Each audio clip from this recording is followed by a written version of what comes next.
OBC मधनच पाहिजे, आम्हाला Kunbi certificate द्या, त्यासाठी ते मोर्चा करून मुंबईला निघलेले आहेत। आज पुण्यात मोठं शक्ती प्रदर्शन होते आणि दुसरीकडे शासन हे घरोघरी सर्वेक्षण करत 7 दिवसात रिपोर्ट तयार करणार आहे।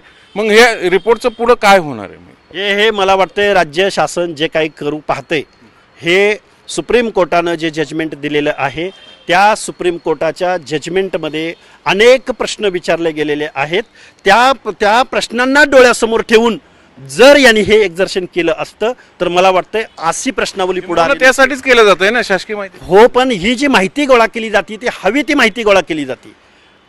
सन्माननीय सर्वोच्च न्यायालयानं या गोष्टीकडे सुद्धा लक्ष दिलं जावं, कारण क्वेश्चनरी येतो आणि त्याला उत्तरावली पण म्हणजे आन्सर शीट पण येते। म्हणजे ही मास कॉपी आहे का, सामूहिक कॉपी आहे का? आणि मग त्यातून तुम्हाला जे मार्क्स पडतील ती 90% असतील, 95%, 99% असतील।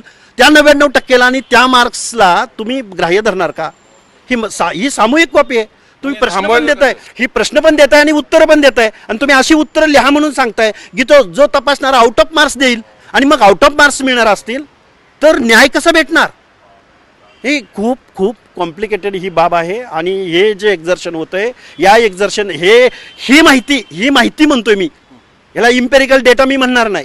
सामाजिक मागासलेपणाची as per law, as per constitution ही माहिती म्हणणार नाही। ही फक्त ओनली इन्फॉर्मेशन असेल की ज्या इन्फॉर्मेशनला कोर्टाच्या दृष्टिकोनातून कचरा कुंडीचाच त्याला फक्त जागा असू शकते। जे सर्वेक्षण आता त्यातनं अहवाल येईल तो सुप्रीम कोर्टात टिकणार नाही असं तुमचा दावा आहे? अजिबात नाही, कारण त्यांनी जे काही 400-500 पानाचं जजमेंट दिलेलं आहे त्या जजमेंटवरती एकदा नजर जर तज्ज्ञ लोकांनी फिरवली, राज्य मागासवर्ग आयोगाच्या सदस्यांनी याच्यावरती जर अभ्यास केला तर मला वाटतं की ही प्रश्नावली आणि हे एक्झर्शन आणि ही इन्फॉर्मेशन अजिबात टिकणार नाही, असं माझं प्रांजळ मत आहे।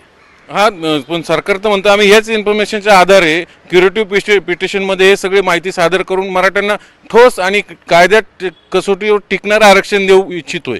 शासनाला माझ्या शुभेच्छा आहेत। शासन परत तेच करणार असेल। शासन, मला वाटतं शासन राणी आयोगाच्या इन्फॉर्मेशनमधून काही शिकलेलं दिसत नाही। गायकवाड आयोगाच्या कोर्टामधल्या हिअरिंगमधून मला वाटतं शासन काही शिकलेलं दिसत नाही। मला वाटतं या महाराष्ट्रामधले विचारवंत मंडळी यामधून काही शिकलेलं दिसत